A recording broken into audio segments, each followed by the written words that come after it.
Hi YouTube, Machismo Eugene. Welcome to another video from Exit Strategy. This discussion is going to pertain to chosen ones have limited access for what lies ahead. This is why. And this is in regards to individual chosen ones. We all have limited access for what lies ahead. And this is spiritual. This is spiritually speaking. God gives you what you need to do the task at hand, but not everything all at once. And the reason why I believe God does this, because if he did give us everything we needed all at once to accomplish the thing that he's desiring us to accomplish in this life, there would be no reason to depend on him for spiritual intel. It wouldn't be no need to have gratitude. It would be no need for humility or to be humble about any things, because like the prodigal son, if we believe we want and need everything now, today, it creates a very, very reckless way of life for ourselves, first of all, and then that trickles down to everyone around us, because then we become influential. So to whom much is given, much is required.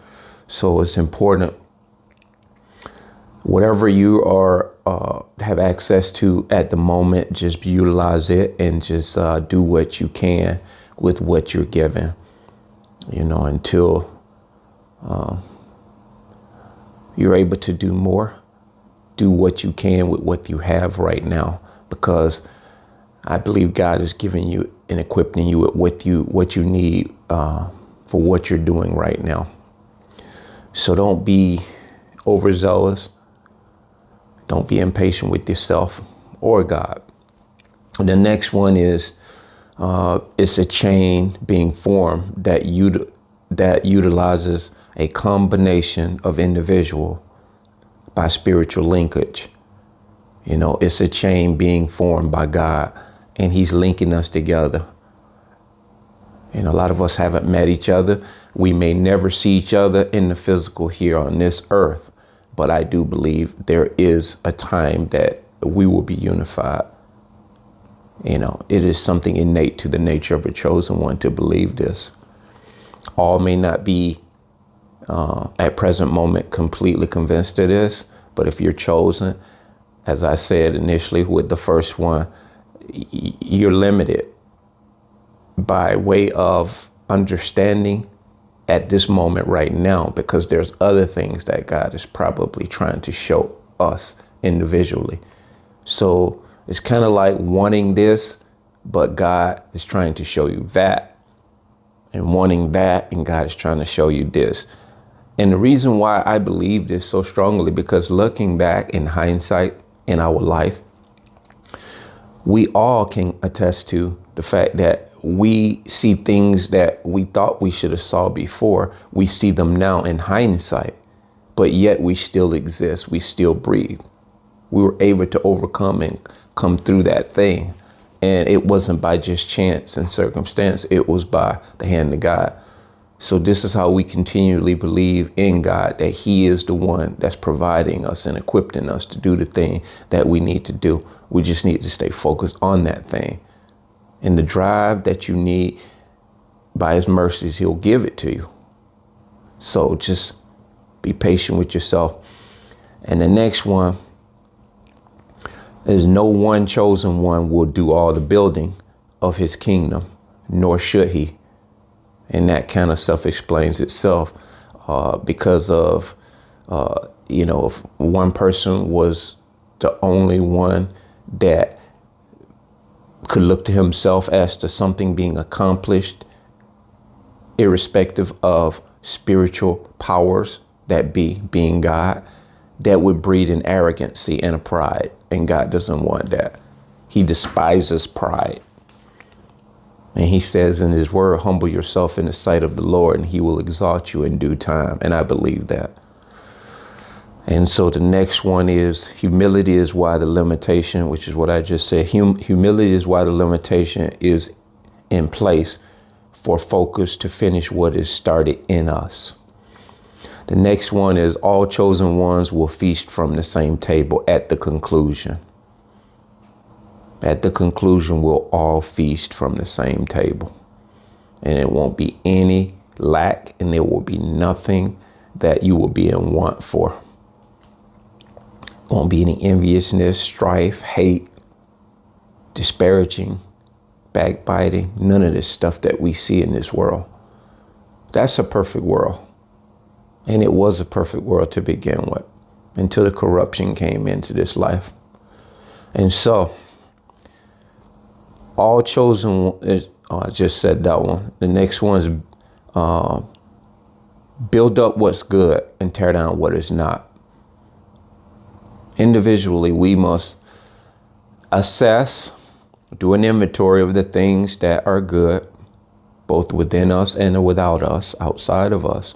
And if they're not good, we must strip them away, tear them down, tear them out. And, the book says, if the eye offends one, pluck it out. And that is a metaphor of the things that don't serve you for the good. We must distance ourselves from them. We must tear them off. And obviously, you don't want to take your eye out. Sometimes it's about taking your eyes off of that situation or that particular thing that is causing you to be blinded by the things of God. And that's kind of what that means. I'm sure there's some people in this world that have literally thought they should have taken their eyes out. Don't do that. Got my eye on you. Don't do it. So the next one is intercede for others in spiritual prayer daily. And I thought about this and I want to share it with you guys. Wherever you're at, wherever you're sitting, wherever you are listening to this right now, it is not about your church membership. Do you realize you have the power right now where you're sitting to intercede? And what that literally means, and pretend you don't know what intercedes mean. It means fill in the gap for a person. It is like reaching your hand out to grab someone, to assist them across the threshold of what's keeping them from completing or coming over. Because you may have someone who's afraid to, in your hiking trip, they're afraid to walk across the stones in the stream, and you've just walked across. You reach back and you extend your arm to assist them. And hopefully not to the point, and use your discernment to the point of them grabbing you and snatching you under. That is something you don't want to do. But on a practical note, you have to intercede for other people. Don't become self-absorbed and just thinking prayer is just for you. Pray for people that you know are not as strong and not as in tune as you are spiritually. If you have a heart for those people and you care about them in a real way, you have to do this. This is just a part of your daily regimen as a human being, spiritual human being. You have to do that. I had this picture. I got it some time ago, or the statue from the Salvation Army many years ago, probably over 10 years ago. And it was just something about it. And I've talked about this before, this statue right here. I'm pointing at my phone. Well, that right there. And what it says to me are a few things. It says to me that, I can't zoom in. I think you can see it. It says to me, when I saw it, it just said to me, that's the epitome of what I believe I possess as a human being. Not the naive, unawakened empath I was before, but even after the fact of being deceived, innate to a chosen one's nature, we are always reaching down to pull somebody up. And this isn't about being heroic. This is being very human. This is the humanity in us. And once you lack humanity and you're void of humanity, then, the door is open for a lot of other things that are so dark that I don't want to even speak of. So don't lose sight of your humanity because of the things you've gone through and people have taken you through. It is supposed to strengthen you, not weaken you. It brought us here, guys. It brought us here to start popping our gum, talking about some things that most of the world are either unconcerned about or have no clue about. And so the next one is, I said, build up what's good and tear down what is not. And I said, intercede for others in spiritual prayer daily. And the last one, guys, stay rooted in spiritual purpose to God, not self.